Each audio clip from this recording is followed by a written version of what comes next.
Good morning, children. Today we are going to start the new lesson from second volume. Topic of the lesson is physical and chemical equilibrium. So, in the lower classes, we have studied about what is meant by chemical equilibrium, then reversible reaction, irreversible reaction, all those things we have studied in 10th standard itself. So, you may be thorough about what is meant by equilibrium. So, equilibrium அப்படின்னா ஒரே ஸ்டேட்டில் இருக்கிறது அப்படின்னு அர்த்தம். So, illustration has been given in your textbook. So, I want to tell you only one thing. So, what is meant by chemical equilibrium? Chemical equilibrium அப்படின்னா என்ன? It is a state of a reversible chemical reaction, okay, in which no change in the amount of the reactants and products taken place.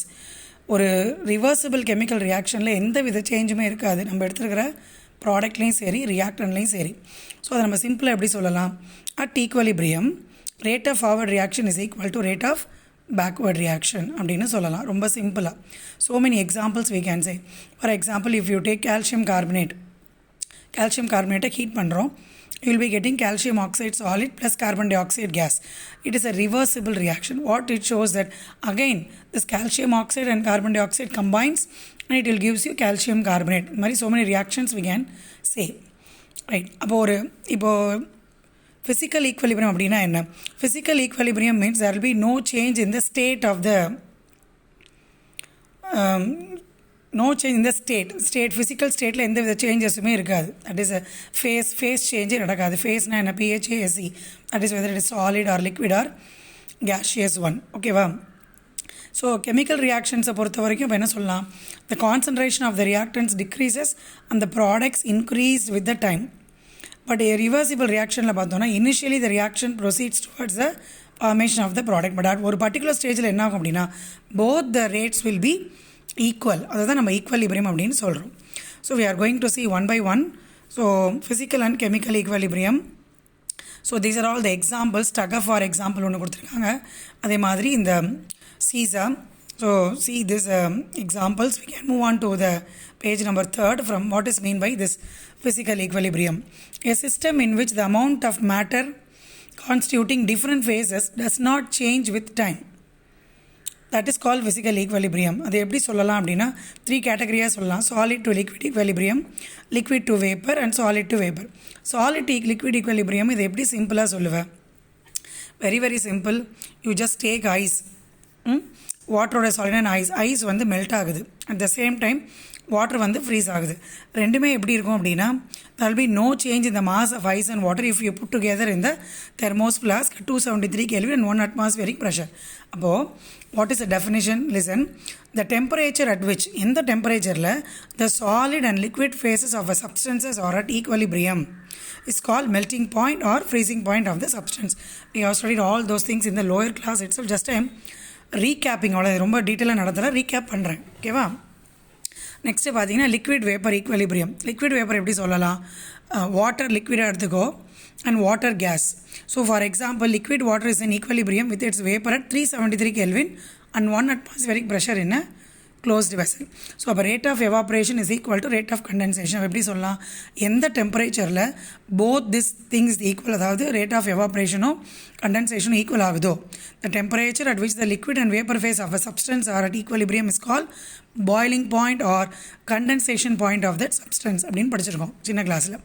Then what is solid vapour equilibrium? Solid வேப்பருங்கும் போது நம்ம என்ன எடுத்துக்கலாம் அப்படின்னா just consider closed vessel. Closed சிஸ்டமில் வந்து நீ solid எடுத்துக்கோ. Solid sublimes to vapour, sublimation தான் நம்ம சொல்கிறோம். Best example we can take camphor, naphthalene ball, iodine, என்ன வேணாலும் எடுத்துக்கலாம். அப்போது என்ன ஆகுது அப்படின்னா, first of all when solid iodine is placed in a closed transparent vessel, the vessel gets filled up with violet vapor due to sublimation of iodine. Initially என்ன ஆகுதுன்னா intensity of the violet color will be increases, but after some time it decreases and finally it becomes constant. So அப்படின்னா என்ன அர்த்தம்? equilibrium is attained. So iodine solid, reversible arrow, iodine gas. So camphor அப்படி தான், ammonium chloride எடுத்துக்கலாம். These are all the examples for solid vapor equilibrium. So இது எதை மீன் பண்ணுது அப்படின்னா ஃபிசிக்கல் ஈக்குவலிபிரியத்தை மீன் பண்ணுறாங்க. Equilibrium involving dissolution of solids or gases in liquids. For example, solids in liquids when you add sugar to water particular temperature. So நம்ம 10th ஸ்டாண்டர்ட்லேயே saturated unsaturated பற்றிலாம் படிச்சிருக்கோம். அதை பேஸ் பண்ணி தான் இது. when you add sugar to water at a particular temperature, it dissolves to form a sugar solution. ஒரு sugar எடுத்து வாட்டரில் நம்ம ஆட் பண்ணிகிட்டே இருக்கோம், என்ன ஆகும் அப்படின்னா ஒரு பர்டிகுலர் டெம்பரேச்சருக்கு சுகர் வந்து டிசால்வ் ஆகும். At one particular temperature if you continue to do the same thing, what will happen? you will reach a stage at which the added sugar remains as a solid. நான் என்ன சொல்லி கொடுத்துருக்கேன் அதை, that is call saturated point. So அதான் நம்ம saturated solution சொல்லுவோம். அதுக்கு மேலே ஃபர்தராக அந்த சுகர் என்ன ஆகாது, டிசால்வ் ஆகாது. அப்படின்னு நம்ம என்ன சொல்லலாம், the sugar reached its equilibrium state. அப்போது here as in the previous cases the dynamic equilibrium is established. Dynamic அப்படின்னா moving. It is established between the solute molecules in the solid phase and the solution phase. அப்போ என்ன சொல்கிறாங்க அப்படின்னா, in this process rate of dissolution of solute is equal to rate of crystallization of solute. நம்ம எவ்வளோ sugar dissolve பண்ணுறோமோ அதுக்கு ஏற்ற மாதிரி கிறிஸ்டலைசேஷன் அது ஃபார்ம் ஆகுது இல்லையா, ரெண்டுமே எப்படி இருக்குது, ஈக்குலிபிரியம் ஸ்டேட்டில் இருக்குது. ஓகேவா. நெக்ஸ்ட் கேஸ் இன் லிக்விட்ஸ். கேஸ் இன் லிக்விட்ஸ் அப்படின்னாலே we have studied one law, Henry's law. 10th standardல படிச்சிருக்கோம் இல்லையா, Henry's law. Same thing, you just remember. When a gas dissolves in a liquid under a given pressure, there will be equilibrium between gas molecules in the gaseous state and those dissolved in the liquid. Example, carbonated beverages. அதாவது carbon dioxide gas dissolves in carbon dioxide solution. Henry's law is used to explain such gas solution equilibrium process. So இது எல்லாமே எது எக்ஸாம்பிளாக சொல்கிறாங்க அப்படின்னா physical equilibrium. So far we have recaptured the physical equilibrium concept. Now we will move on to chemical equilibrium. அப்போ chemical equilibrium na enna? Similar to physical process, chemical reactions gradually attain a state of equilibrium after some time. Let us consider a general reversible reaction. So see the word reversible reaction எடுத்துக்கிறேன். A plus B reversible arrow, C plus D. So இதெல்லாமே நம்ம 10th explain பண்ணியிருக்கோம். Double arrow represents reversible. A and B are present initially. The rate of movement of A and B are present. Next பார்த்தீங்கன்னா, soon a few molecules of the product C and D are formed by the forward reaction. First என்ன ஆகுதுன்னா A and B react ஆகி உனக்கு என்ன product கொடுக்கும், C and D அப்படின்ற ஒரு product கொடுக்குது. As the concentration of the product increases, more products collide and react in the backward direction. அப்போ இந்த டயக்ராம் பாருங்கள், டைம் எடுத்துக்கிறேன், ரியாக்ஷன் ரேட் பார்க்குறேன். ஃபஸ்ட்டு என்ன ஆகுதுன்னா ஃபார்வர்ட் ரியாக்ஷன். ஃபார்வர்ட் ரியாக்ஷன்னா என்ன, A + B ரியாக்ட் ஆகுது.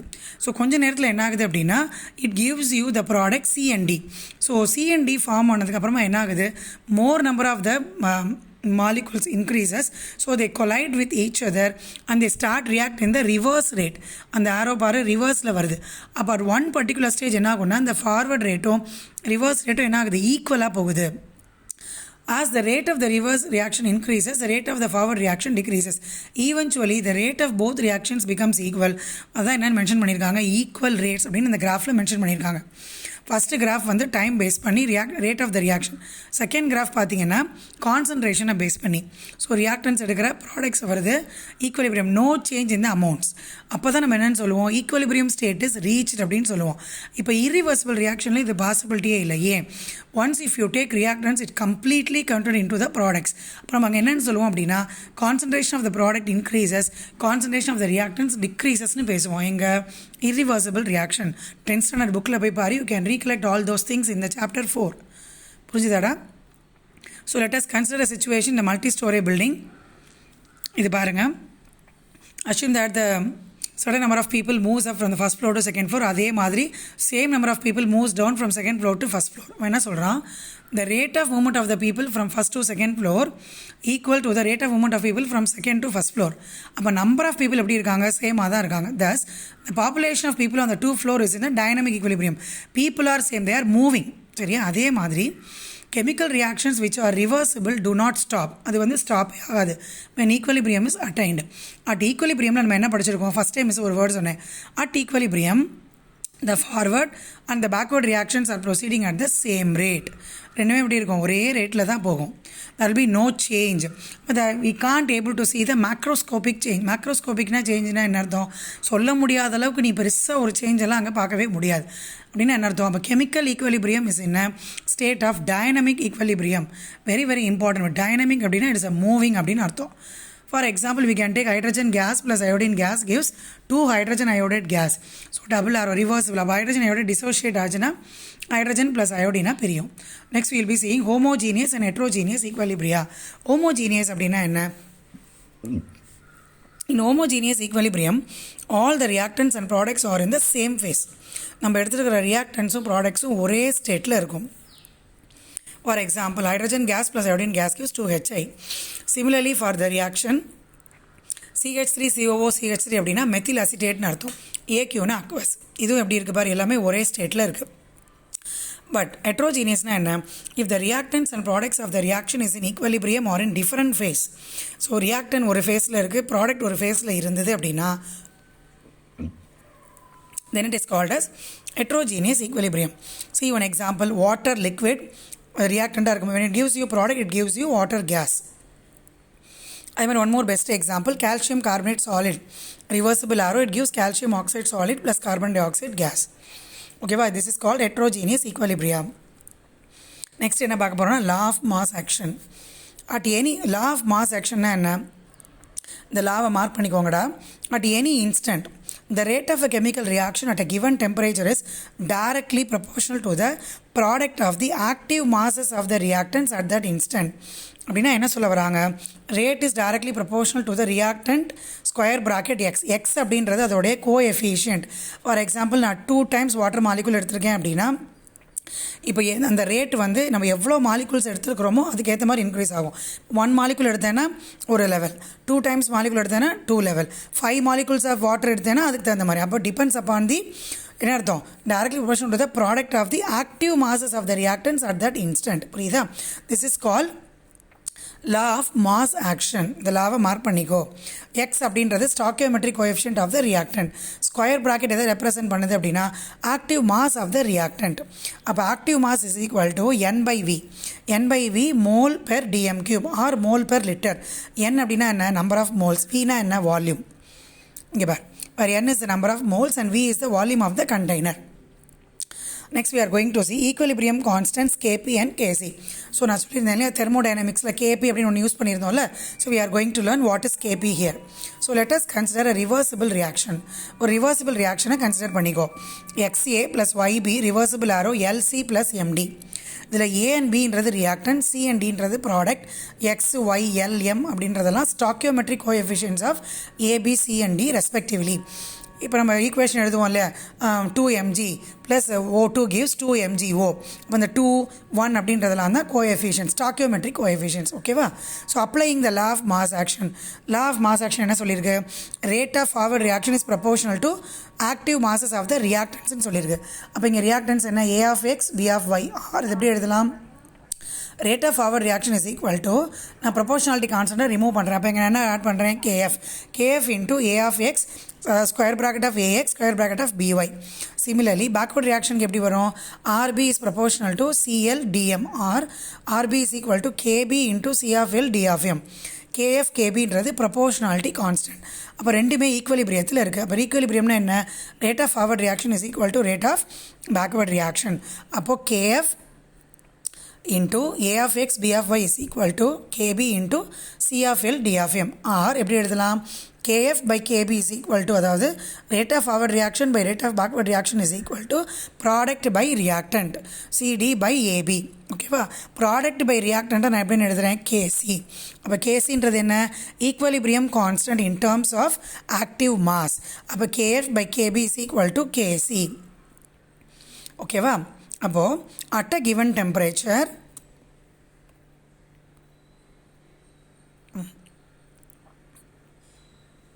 at a given temperature, the ratio of the product of the active masses of the reaction products raised to the respective stoichiometric coefficients in the balanced equation to that of the reactants is a constant known as equilibrium constant. Equilibrium constant அப்படின்னா நம்ம சிம்பிளாக எழுதிட்டோம்ல, C/L D/M by A/X B/Y is equal to KC. அதோட definition தான் இங்கே கொடுத்துருக்கு. So கொடுத்துருக்கிற டெம்பரேச்சரில் the ratio of product of ரெண்டு active mass of reaction productையும் stoichiometric coefficients in the reactantsையும் is equal to called equilibrium constant. So later when we study chemical kinetics, we will learn that this is only approximately true. If the reactants and products of the above reaction are in a gas phase, then the equilibrium constant can be written in the terms of partial pressure. So ரெண்டுமே gas phaseல இருந்தால் how to write?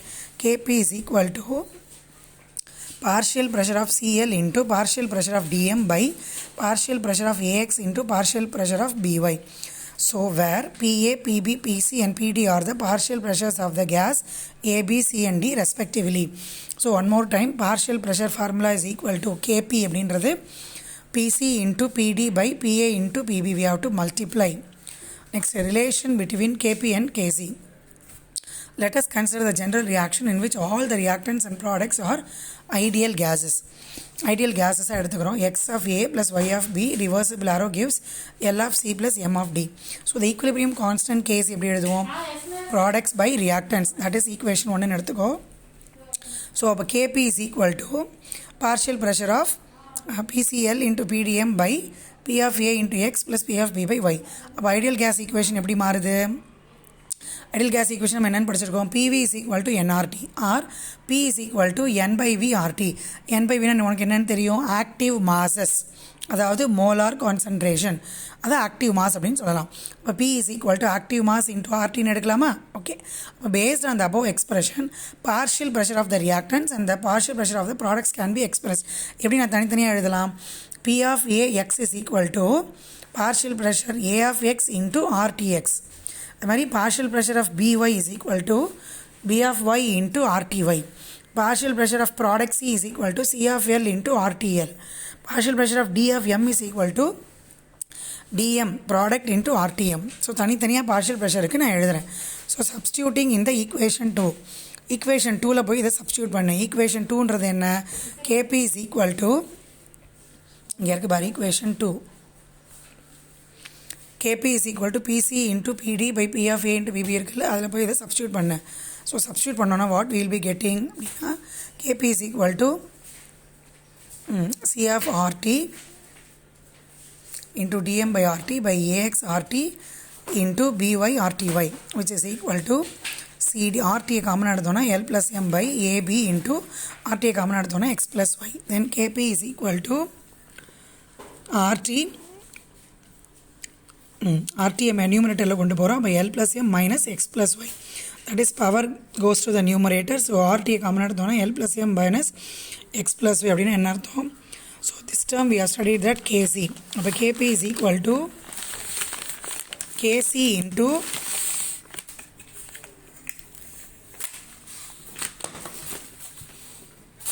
Kc into RT. Product minus reactant we can write as delta Ng.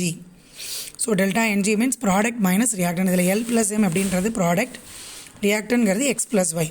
Where delta Ng is the difference between the sum of number of moles of products and the sum of number of moles of reactants in the gas phase. Okay va?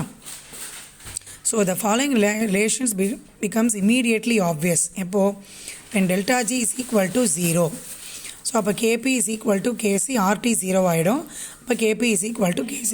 when delta Ng 0 ஆகிருந்தால் Kp is equal to Kc. Case number 1. Example பார்த்தீங்கன்னா hydrogen gas plus iodine gas gives 2Hi. When delta G becomes positive, RT delta Ng positive na Kp is greater than Kc. Underline பண்ணு. when delta G positive na Kp is greater than Kc. Example PCl5 gives PCl3 plus Cl2. when delta G value negative ஆயிருந்தா Kp is less than Kc. Example 2H2 plus O2 gives 2H2O.